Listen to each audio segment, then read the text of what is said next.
Hello students, welcome to our new video. ये BRS chapter का last and the most important part of this series होने वाला है। मैं आज आपको the simplest and the easiest trick to solve any BRS question के बारे में बताने जा रहा हूँ, जो है इनवर्स रिलेशनशिप ट्रिक, जिसे मैंने खुद ही as a student of class 11 use किया था। So I am the inventor of this easiest trick and myself Rohit. मैं बीआरएस के वीडियो नंबर 2 एंड 3 के क्वेश्चन को इसी ट्रिक के हेल्प से सोल्व करूंगा, ताकि आप प्रीवियस एंड इस ट्रिक को कंपेयर कर सकें। आपको कौन सा ट्रिक अच्छा लगा उसे मुझे कमेंट के थ्रू शेयर कर सकते हैं। सो चलिए स्टार्ट करते हैं। इस ट्रिक को मैंने इनवर्स रिलेशनशिप ट्रिक इसलिए नाम दिया है क्योंकि जब भी हमारा क्वेश्चन में बैलेंस ऑफ कैशबुक गिवन रहता है, या तो वे डेबिट बैलेंस हो या क्रेडिट बैलेंस हो, तो हम लोग पासबुक के बैंक बैलेंस को देखते हैं। अगर पासबुक का बैंक बैलेंस इंक्रीज होता है तो उस अमाउंट को हम लोग बीआरएस में ऐड करेंगे, एंड जब भी हमारा पासबुक का बैंक बैलेंस डिक्रीज होता है तो उसे हम लोग लेस करेंगे। इसलिए जब कैशबुक का बैलेंस गिवन हो रहा है तो हम लोग पासबुक को देख रहे हैं, एंड जब पासबुक का बैलेंस गिवन रहेगा तो हम लोग कैशबुक के बैंक बैलेंस को देखेंगे। यानी ये इनवर्स रिलेशनशिप है between the cashbook and passbook. इसलिए इस ट्रिक को मैंने इनवर्स रिलेशनशिप ट्रिक नाम दिया है। सो इसमें 2 मोस्ट इंपॉर्टेंट रूल हैं। अगर हमारे क्वेश्चन में कैशबुक का बैलेंस गिवन हो तो हम लोग देखते हैं कि पासबुक का bank balance due to different reasons increase हो रहा है या डिक्रीज हो रहा है। अगर किसी ट्रांजैक्शन के कारण पासबुक का बैंक बैलेंस इंक्रीज होता है तो उसे हम लोग ऐड करते हैं in BRS statement, and due to some transaction अगर पासबुक का बैलेंस डिक्रीज होता है तो उसे हम लोग लेस करते हैं इन द बीआरएस स्टेटमेंट। चलिए 3 एग्जाम्पल्स की हेल्प से हम लोग समझते हैं, ताकि आपको आसानी हो समझने में। हमारा फर्स्ट एग्जाम्पल है check issued but not presented for payment ₹60,000। यानी जब हम लोग चेक को इशू करते हैं तो अपने कैशबुक को हम लोग माइनस करते थे, क्योंकि जब भी पेमेंट करते हैं तो कैशबुक को माइनस करते हैं। बट ये पेमेंट के लिए प्रेजेंट ही नहीं किया गया है ₹60,000 का, तो जो हमारा पासबुक का बैलेंस है वे तो इंक्रीज होगा क्योंकि वे माइनस हुआ ही नहीं है। तो यहाँ हमारा जो पासबुक का बैलेंस घटा नहीं है, वे इंक्रीज है एज कंपेरिजन टू कैशबुक, तो इसे हम लोग ऐड करेंगे विथ ₹60,000। तो यहाँ पर इनवर्स रिलेशनशिप कैसे हुआ कि जब हमारा कैशबुक का बैलेंस गिवन था तो हम लोगों ने पासबुक के बैलेंस को देखा कि वे इंक्रीज है या डिक्रीज है। तो इस क्वेश्चन के अकॉर्डिंग चेक तो इशू किया गया बट वे पेमेंट के लिए प्रेजेंट ही नहीं किया गया, यानी हमारा जो बैंक बैलेंस है वे रिड्यूस नहीं हुआ होगा, यानी वे बैंक बैलेंस हमारा बढ़ा हुआ है। तो जब हमारा बैंक बैलेंस बढ़ा हुआ है तो उसे हम लोग ऐड करेंगे इन बीआरएस स्टेटमेंट। नेक्स्ट है direct deposit by the customer in bank ₹2,000। यानी जब भी कोई कस्टमर हमारे बैंक में डायरेक्ट डिपॉजिट करता है कोई पेमेंट को, तो हमारा पासबुक क्या होगा, पासबुक का बैलेंस इंक्रीज हुआ होगा। यानी हमारा जब पासबुक का बैलेंस इंक्रीज होता है, जब भी हमारा पासबुक का बैलेंस इंक्रीज होता है तो उसे हम लोग ऐड करते हैं। अगेन इस 2,000 को हम लोग ऐड करेंगे इन बीआरएस स्टेटमेंट। नेक्स्ट है पेमेंट ऑन स्टैंडिंग ऑर्डर ₹1,000। जहां स्टैंडिंग ऑर्डर पे बैंक ने हमारे बिहाफ में पेमेंट कर दिया है, तो इसका रिकॉर्ड तो हम लोग कैशबुक में नहीं किए होंगे, बट पासबुक का हमारा जो बैलेंस होगा वे रिड्यूस हो गया होगा क्योंकि बैंक ने पेमेंट कर दिया है। तो हमारा पासबुक का बैलेंस रिड्यूस हो गया है, तो जब भी पासबुक का बैलेंस डिक्रीज होगा तो उसे हम लोग लेस करेंगे। तो इसे हम लोग लेस करेंगे in BRS statement with ₹1,000। I hope आपको ये जो ट्रिक है वे अच्छे तरीके से समझ में आ रहा होगा। ये ट्रिक जो है ये सिंपलेस्ट ट्रिक है अकॉर्डिंग टू मी, क्योंकि इसे हम लोग ना प्लस माइनस करके सोल्व करते हैं, ना चेंज रिकॉर्ड करते हैं इन कैशबुक और पासबुक। इसमें हम लोग केवल देखते हैं कि अगर कैशबुक का बैलेंस गिवन है तो पासबुक का बैंक बैलेंस इंक्रीज हो रहा है या डिक्रीज हो रहा है। जब भी पासबुक का बैलेंस इंक्रीज होगा तो उसे हम लोग ऐड करेंगे, एंड पासबुक का बैलेंस डिक्रीज होगा तो उसे हम लोग लेस करेंगे in the BRS statement. Second point है if balance of passbook is given either debit और credit balance then see the cashbook. यानी हमारा पासबुक का बैलेंस गिवन होगा इन द क्वेश्चन, चाहे वो फेवरेबल हो या अनफेवरेबल हो, तो हम लोग कैशबुक के बैलेंस को देखते हैं। अगर कैशबुक का बैलेंस इंक्रीज होगा तो उसे हम लोग ऐड करेंगे इन बीआरएस स्टेटमेंट, एंड अगर कैशबुक का बैलेंस डिक्रीज होगा तो उसे हम लोग लेस करेंगे। यानी जब भी पासबुक का बैलेंस गिवन होगा तो कैशबुक के बैलेंस को देखेंगे, कैशबुक का बैलेंस इंक्रीज होगा तो उसे हम लोग ऐड करेंगे, एंड कैशबुक का बैलेंस डिक्रीज होगा तो उसे हम लोग लेस करेंगे। चलिए इसे भी 2 एग्जाम्पल्स के हेल्प से समझते हैं। फर्स्ट है चेक डिपॉजिटेड बट डिसऑनर्ड ₹2,000। तो हमारा बैलेंस इस पर पासबुक गिवन है तो हम लोग कैशबुक के बैलेंस को देखेंगे। तो जब भी चेक हम लोग डिपॉजिट करते हैं तो क्या होता है, कैशबुक को हम लोग ऐड करते हैं, बट हमारा पासबुक जो है वे लेस हुआ होगा। क्यों? क्योंकि ये चेक डिसऑनर हो गया। तो इस ट्रांजेक्शन में क्या इफेक्ट क्या है, हम लोग चेक को डिपॉजिट कर रहे हैं इन द बैंक, तो जब भी चेक डिपॉजिट करते हैं तो हमारा कैशबुक का बैलेंस इंक्रीज होता है। तो ₹2,000 को हम लोग ऐड करेंगे in the BRS statement. Second है bank charges debited by bank ₹70। यानी बैंक ने हमारे अकाउंट को डेबिट किया है विद द बैंक चार्जेस, तो इसके इफेक्ट को हम लोगों ने कैशबुक में रिकॉर्ड नहीं किया होगा। तो क्या है, ये बैंक चार्ज हमारे कैशबुक में रिकॉर्ड नहीं हुआ, यानी कैशबुक का बैलेंस ज़्यादा शो कर रहा होगा एज कंपेरिजन टू पासबुक। तो सिंस हमारा कैशबुक का बैलेंस ज़्यादा है, तो हम लोग इस बैंक चार्ज को ऐड करेंगे in the BRS statement with ₹70। I hope आपको ये ट्रिक समझ में आया होगा with the help of this examples. अब इसके हेल्प से हम लोग 2 प्रैक्टिकल क्वेश्चन को सोल्व करेंगे। हम लोग अपने प्रीवियस वीडियोज में क्या कर रहे थे, जिस भी बुक का बैलेंस गिवन होता था हम लोग उसी बुक में चेंजेस को रिकॉर्ड कर रहे थे, या तो उसे ऐड कर रहे थे या तो लेस कर रहे थे। जो भी ट्रांजेक्शन का इफेक्ट हो रहा था उसे हम लोग देख रहे थे कि कैशबुक में उसका क्या इफेक्ट है, पासबुक में उसका क्या इफेक्ट है। जो इफेक्ट कैशबुक में हो रहा था उसी सेम इफेक्ट को हम लोग रिकॉर्ड कर रहे थे इन द पासबुक। अब हम लोग क्या करेंगे कि अगर हमारा कैशबुक का बैलेंस गिवन होगा क्वेश्चन में, तो हम लोग देखेंगे कि पासबुक का बैंक बैलेंस इंक्रीज हो रहा है या डिक्रीज हो रहा है। अगर पासबुक का बैंक बैलेंस इंक्रीज होगा तो उसे हम लोग ऐड करेंगे इन BRS, एंड पासबुक का बैलेंस डिक्रीज होगा तो उसे हम लोग लेस करेंगे इन BRS। जिस प्रैक्टिकल क्वेश्चन को हम लोगों ने वीडियो नंबर 2 में सोल्व किया था, उसी सेम क्वेश्चन को हम लोग इस ट्रिक की हेल्प से सोल्व करेंगे। इस क्वेश्चन में बैलेंस गिवन है ऑफ कैशबुक, तो हम लोग देखेंगे कि पासबुक का हमारा बैंक बैलेंस इंक्रीज हो रहा है या डिक्रीज हो रहा है। अगर पासबुक का बैलेंस इंक्रीज होगा तो उसे हम लोग ऐड करेंगे, एंड पासबुक का बैलेंस डिक्रीज होगा तो उसे हम लोग लेस करेंगे। फर्स्ट है debit balance as per cashbook 15,000। तो डेबिट बैलेंस हम हमेशा फेवरेबल होता है एज पर कैशबुक, तो इसे हम लोग ऐड करेंगे विथ ₹15,000। हमारा फर्स्ट ट्रांजेक्शन है cheque issue to creditors but not yet presented to bank for payment ₹60,000। यानी हम लोगों ने चेक तो इशू कर दिया है बट उन लोगों ने चेक को प्रेजेंट नहीं किया है इन द बैंक फॉर पेमेंट। यानी हमारा पासबुक का बैलेंस अभी तक बढ़ा हुआ होगा, क्योंकि बैंक ने 60,000 अभी तक पेमेंट ही नहीं किया है। तो सिंस हमारा पासबुक का बैंक बैलेंस इंक्रीज है एज कम्पेयर टू कैशबुक, तो इसे हम लोग ऐड करेंगे इन BRS स्टेटमेंट। सेकेंड है cheques for 6,000 sent for collection have not been cleared by bank so far. यानी हम लोगों ने चेक को भेजा है for collection in the bank, but वे अभी तक क्लियर नहीं हुआ, जिसके कारण हमारा बैंक में वे अमाउंट क्रेडिट नहीं हुआ होगा। यानी पासबुक का बैलेंस हमारा अभी तक घटा हुआ होगा, क्योंकि हम लोगों ने कैशबुक में उसको रिकॉर्ड कर लिया होगा डेबिट साइड में। यानी हमारा bank balance according to cashbook increase हो गया है, बट हमारा पासबुक इंक्रीज नहीं हुआ क्योंकि वे अभी तक क्लियर नहीं हुआ है, इसलिए हमारा अकाउंट भी क्रेडिट नहीं हुआ होगा। तो सिंस हमारा पासबुक का बैलेंस घट रहा है तो उसे हम लोग लेस करेंगे with ₹6,000 in BRS statement. Next है a customer deposited ₹4,000 direct in the bank but was not recorded in the cashbook. एक कस्टमर है जो डायरेक्ट पेमेंट कर रहा है हमारे बैंक में, तो हमारा पासबुक का बैंक बैलेंस इंक्रीज होगा विथ ₹4,000, तो बट वे कैशबुक में रिकॉर्ड नहीं हुआ है। तो एज कंपेरिजन टू कैशबुक हमारा पासबुक ज़्यादा अमाउंट शो कर रहा होगा, क्योंकि डायरेक्ट पेमेंट रिसीव हुआ है हमारे बैंक में। तो हमारा पासबुक का बैंक बैलेंस इंक्रीज होगा, तो उसे हम लोग ऐड करेंगे with ₹4,000 in the BRS statement.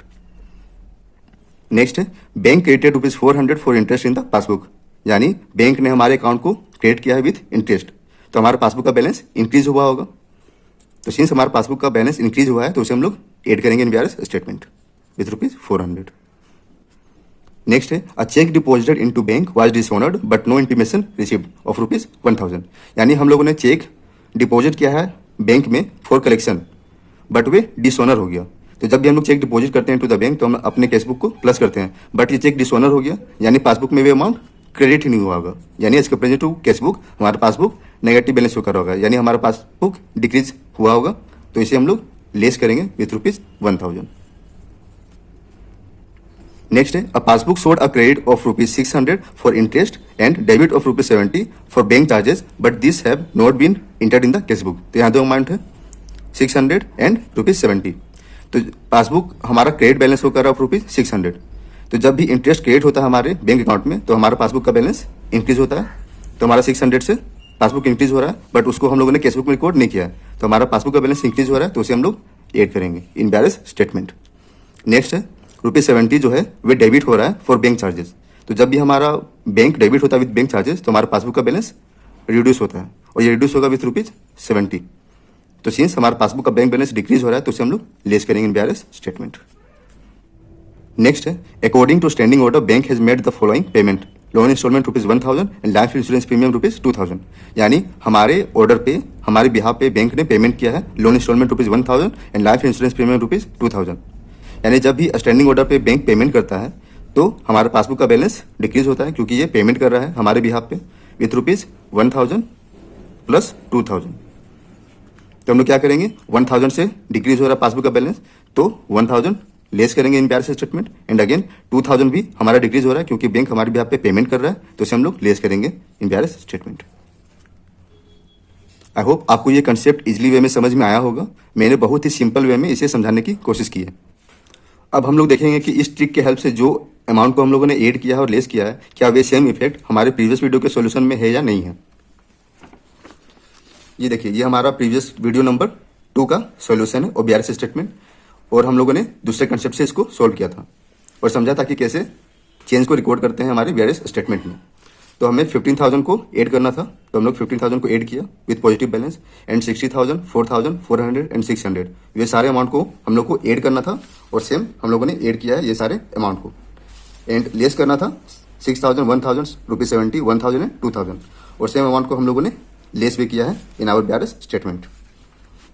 सो हम लोगों ने देखा कि कितने कम टाइम को कंज्यूम करते हुए इन कितने सिंपल वे में हम लोगों ने एक क्वेश्चन को सोल्व किया। यानी ये जो ट्रिक है, ये इजिएस्ट ट्रिक है to solve any BRS practical question. अब हम लोग देखेंगे सेकंड क्वेश्चन को। नेक्स्ट क्वेश्चन है credit balance as per passbook ₹15,000। तो ये हमारा credit balance as per passbook, तो ये फेवरेबल बैलेंस है। तो जब भी फेवरेबल बैलेंस होता है वो हमेशा पॉजिटिव बैलेंस होता है, तो इसे हम लोग ऐड करेंगे विथ ₹15,000। सेकंड क्वेश्चन था out of total cheques amounting 40,000 received from the customer, cheques amounting 15,000 were encashed in April 2020, cheques aggregating 20,000 were encashed in May 2020 and the rest have not been presented at all. यानी हम लोगों ने cheque receive किया 40,000 का in the month of April, और हम लोग BRS statement prepare कर रहे हैं फॉर द मंथ ऑफ अप्रैल। तो अप्रैल के बाद का जितना भी ट्रांजेक्शन होगा उसे हम लोग कंसीडर नहीं करेंगे। तो हम लोग अप्रैल में कितने चेक्स को इनकेस करवा रहे हैं? ₹15,000 का ही। यानी जो रिमेनिंग 25,000 है वे हम लोग इनकेस नहीं करवा रहे हैं। तो हमारा बैलेंस इस पर पासबुक गिवन है, तो हम लोग देखेंगे balance of cash book increase हो रहा है या डिक्रीज हो रहा है। तो इस क्वेश्चन में क्या हो रहा है, हम लोग 40,000 का चेक को भेज रहे हैं फॉर इनकेसमेंट। यानी जब भी हम लोग चेक को इनकेसमेंट के लिए भेजते हैं तो अपने कैश बुक को प्लस करते हैं, बट हमारे पासबुक में केवल और केवल 15,000 ही ऐड हुआ होगा, बाकी जो रिमेनिंग 25,000 है वो ऐड नहीं हुआ होगा। यानी एज कंपेरिजन टू पासबुक हमारा केस बुक 25,000 का ज़्यादा बैंक बैलेंस शो कर रहा होगा, तो इसे हम लोग ऐड करेंगे BRS स्टेटमेंट में। अगेन इसको समझते हैं। आउट ऑफ 40,000 हम लोगों को केवल 15,000 रिसीव हुआ हमारे बैंक में, तो हम लोग को केवल 15,000 रिसीव हुआ इन बैंक में, तो जो रिमेनिंग 25,000 है वे हमारे पासबुक में एंट्री नहीं हुआ होगा।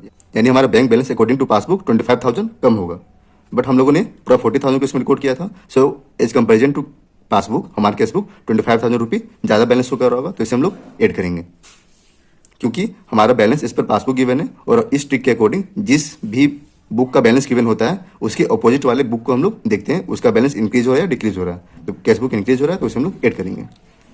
नेक्स्ट है a cheque of ₹7,000 paid into the bank was return dishonoured. तो हम लोग जब भी चेक को भेजते हैं टू द बैंक तो हम लोग क्या करते हैं, ऐड करते हैं अपने केस बुक को, बट ये जो चेक है वे डिसऑनर हो गया, यानी पासबुक में वे अमाउंट क्रेडिट नहीं हुआ होगा क्योंकि ये चेक डिसऑनर हो गया। तो एज कंपेरिजन टू पासबुक हमारा केस बुक 7,000 ज़्यादा बैलेंस शो कर रहा होगा। तो सिंस हमारा केस बुक ज़्यादा बैंक बैलेंस शो कर रहा है तो इसे हम लोग ऐड करेंगे with ₹7,000 in BRS statement. Next है a bank recorded a cash deposit of ₹21,000 as 12,000। यानी हम लोगों ने कैश कितना डिपॉजिट किया, ₹21,000, बट उन्होंने हमारे अकाउंट को केवल 12,000 से ही क्रेडिट किया, यानी शॉर्ट क्रेडिट है वो ₹9,000। तो हम लोगों ने 21,000 का केस भेजा फॉर डिपॉजिट, तो हम लोगों ने अपने बैंक को 21,000 से डेबिट किया होगा इन the cash book, but way credit हुआ विथ ₹12,000 ही। यानी एज कंपेरिजन टू पासबुक हमारा जो केस बुक का बैंक बैलेंस है वे 9,000 से ज़्यादा बैंक बैलेंस शो कर रहा होगा। तो अगेन सिंस हमारा केस बुक ज़्यादा बैंक बैलेंस शो कर रहा है एज कंपेरिजन टू पासबुक, तो इसे हम लोग ऐड करेंगे in the BRS statement. Next है a cheque received of ₹10,000 enter twice in the passbook. यानी हम लोगों ने जब चेक रिसीव किया होगा तो हम लोगों ने क्या किया होगा, अपने केस बुक को प्लस किया होगा विथ ₹10,000, बट जो हमारा बैंक है वे हम लोग के बैंक अकाउंट को 2 बार क्रेडिट कर दिया, यानी हमारा according to passbook bank balance ज़्यादा शो करेगा विथ ₹10,000, बट हमने केस बुक को केवल 10,000 से ही डेबिट किया है हमारे बैंक बैलेंस को। तो एज कंपेरिजन टू पासबुक हमारा जो बैंक बैलेंस है अकॉर्डिंग टू केस बुक वे 10,000 लेस बैलेंस शो कर रहा होगा। क्यों? क्योंकि जब हम लोग चेक रिसीव किया ₹10,000 तो हम लोगों ने 10,000 ही अपना बैंक बैलेंस इंक्रीज किया, बट हमारे बैंक ने हमारे बैंक बैलेंस को 20,000 से क्रेडिट कर दिया। So as comparison to passbook हमारा cash book 10,000 less balance show कर रहा होगा, तो इसे हम लोग लेस करेंगे in the BRS statement. Next है received a cheque for ₹1,500 which although entered in the cash book was omitted to be paid into the bank. यानी हम लोग ने चेक रिसीव किया 1500 का, बट उसे हम लोग ने पेमेंट ही नहीं किया इनटू द बैंक। तो हम लोग जब भी चेक रिसीव करते हैं तो अपने कैशबुक को प्लस करते हैं, क्योंकि हमारा बैंक बैलेंस इंक्रीज होगा विथ ₹1500, बट हम लोगों ने बैंक को भेजा ही नहीं for the receipt of the payment from the cheque, यानी हमारा पासबुक का बैलेंस लेस शो कर रहा होगा, यानी कैशबुक का बैलेंस ज़्यादा शो कर रहा है, तो इसे हम लोग ऐड करेंगे in the BRS statement. Next है, there was a credit of ₹150 for interest on current account and a debit of ₹50 for bank charges, यानी दो अमाउंट है 150 एंड 50। तो ये क्रेडिट हो रहा है हमारा passbook with ₹150 for interest on current account. तो जब भी हमारा पासबुक क्रेडिट होता है तो हमारा पासबुक के अकॉर्डिंग बैंक बैलेंस बढ़ता है, बट उस क्रेडिट को हम लोगों ने कैशबुक में रिकॉर्ड नहीं किया होगा, यानी एज कंपेरिजन टू पासबुक हमारा कैशबुक लेस बैलेंस होकर होगा, क्योंकि हम लोग इंटरेस्ट को डेबिट नहीं करेंगे in our cashbook. So 150 less balance होकर रहा है हमारा कैशबुक, तो उसे हम लोग लेस करेंगे in the BRS statement. And next है, बैंक हमारे अकाउंट को डेबिट कर रहा है फॉर बैंक चार्जेस ₹50। तो जब भी हमारा बैंक हमारे अकाउंट को डेबिट करता है, यानी हमारे बैंक बैलेंस रिड्यूस होता है, बट हम लोगों ने उस बैंक चार्ज को कैशबुक में रिकॉर्ड नहीं किया है, तो एज कंपेरिजन टू पासबुक हमारा कैशबुक ज़्यादा बैंक बैलेंस शो कर रहा होगा। सो हमारा कैशबुक ₹50 से ज़्यादा बैंक बैलेंस शो कर रहा होगा, तो उसे हम लोग ऐड करेंगे इन बीआरएस स्टेटमेंट। नेक्स्ट है, check issued return on technical grounds ₹6000, यानी हम लोगों ने चेक तो इशू कर दिया बट वे रिटर्न हो गया by the bank due to some technical reason. तो जब भी हम लोग चेक इशू करते हैं तो अपने कैशबुक को हम लोग माइनस करते हैं, रिड्यूस करते हैं विथ ₹6000, बट वे रिटर्न हो गया, यानी हमारा जो बैंक अकाउंट है वे रिड्यूस नहीं हुआ होगा अकॉर्डिंग टू पासबुक। तो जब भी हम लोग चेक इशू करते हैं तो अपने कैशबुक को माइनस करते हैं, तो हम लोगों ने कैशबुक में उस अमाउंट से रिडक्शन कर दिया होगा। तो सिंस हमारा कैशबुक लेस बैलेंस शो कर रहा है, तो इसे हम लोग लेस करेंगे विथ ₹6000। अब हम लोग देखते हैं क्या सेम अमाउंट हम लोगों ने ऐड किया है हमारे प्रीवियस सॉल्यूशन में और सेम अमाउंट को लेस किया या नहीं किया है। ये है हमारा बीआरएस का थर्ड वीडियो का सॉल्यूशन, जिसे हम लोगों ने पिछले ट्रिक के हेल्प से सॉल्व किया था। अब हम लोग देखेंगे कि न्यू ट्रिक के according, that is inverse relationship trick, उसके अकॉर्डिंग सारा अमाउंट ऐड या लेस हुआ या नहीं। सो इस न्यू ट्रिक के अकॉर्डिंग 15,000 ऐड होना था, तो उसे हम लोगों ने ऐड किया ड्यू टू फेवरेबल बैलेंसेस पर पासबुक, एंड जितने अमाउंट को ऐड करना था उसको हम लोगों ने एक साथ ऐड किया है इन द बीआरएस स्टेटमेंट, एंड इनके सम टोटल को हम लोगों ने एक साथ रिकॉर्ड किया इन the amount column. And next है, 3 अमाउंट को हम लोग को लेस करना था, सेम 3 अमाउंट को हम लोगों ने लेस किया था इन प्रीवियस वीडियो और उनका सम टोटल रिकॉर्ड किया था in the amount column. And since हमारा पॉजिटिव बैलेंस ग्रेटर है as comparison to negative balance, so हमारा जो नेट अमाउंट आएगा वो पॉजिटिव बैलेंस आएगा और वे बैलेंस आएगा एज पर कैशबुक, क्योंकि हमारा जो बैलेंस गिवन था इन द क्वेश्चन वे बैलेंस गिवन था credit balance as per passbook. तो जब भी पासबुक का बैलेंस गिवन होता है तो हम लोग क्या करते हैं, लास्ट में कैशबुक के बैलेंस को फाइंड आउट करते हैं, और ये पॉजिटिव बैलेंस है इसलिए debit balance as per cashbook है। ये मेरा बेस्ट एफर्ट था मेरे तरफ से आपके लिए, ताकि आपको बैंक रिकॉन्सिलिएशन स्टेटमेंट से रिलेटेड कोई भी प्रैक्टिकल क्वेश्चन में कभी भी प्रॉब्लम ना हो। आई होप आपको ये ट्रिक अच्छे से समझ में आया होगा, एंड आपको ये वीडियो अगर अच्छा लगा तो इसे लाइक करें एंड अपने फ्रेंड्स को भी शेयर करें, ताकि वे भी इस ट्रिक के हेल्प से बीआरएस के हर एक प्रैक्टिकल क्वेश्चन को इजीली वे में सॉल्व कर सकें। Thanks for watching.